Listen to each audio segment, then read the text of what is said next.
Konflikti në lindjen e mesme e ka rritur çmimin e naftës në bursat botërore, i cili po ja afrohet $90 për fuqi. Por qeveria jonë thot se tek ne gjendja është e qëndrueshme. Ministrja e Financave Gordana Dimitrieska Koçovska siguron se nuk ka vend për panik dhe për krim të krizës artificiale.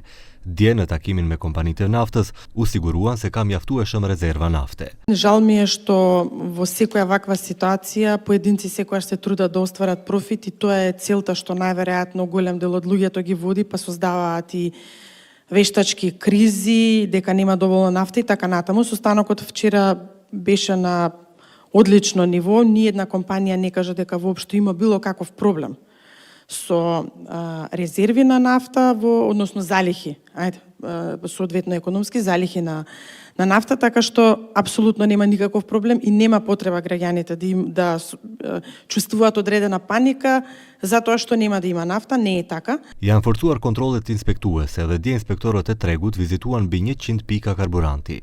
Kishte problem vetëm në disa prej tyre, sepse nga depot kryesore nuk ishte dërguar nafta ose benzina te pikat. Por Koçovska thot se kjo është brenda organizimit të vetë kompanive dhe mund të ndodhë çdo herë. Ajo thot se gjendja monitorohet çdo ditë dhe nëse vlerësohet se ka nevojë, qeveria do të shpallë gjendje krize dhe Ministria e Financave do të aktivizojë instrumentet sipas ligjit. Во самиот закон за акцизи има поставено автоматски стабилизатори. Тоа значи дека доколку се прогласи кризна состојба на територијата на државата, по автоматизам министерот за финансии после тоа носи одлука за промена на цената на акцизата, повторно вметната таму има точно прагови од колку до колку, ако е цената на нафтата по тон, така е дефинирано во нашиот закон, не по барел, ќе има соодветно, бидејќи оди цената нагоре, ќе има соодветно намалување. Намалувањето 1, 2 и 4 денари во зависност од тоа во кој праг влегуваме. Të hënën pritet të shpallet çmimi i ri i karburanteve nga ana e Komisionit Rregullator për Energjetik. Për të siguruar siguri në furnizim, komisioni ndryshoi rregulloren.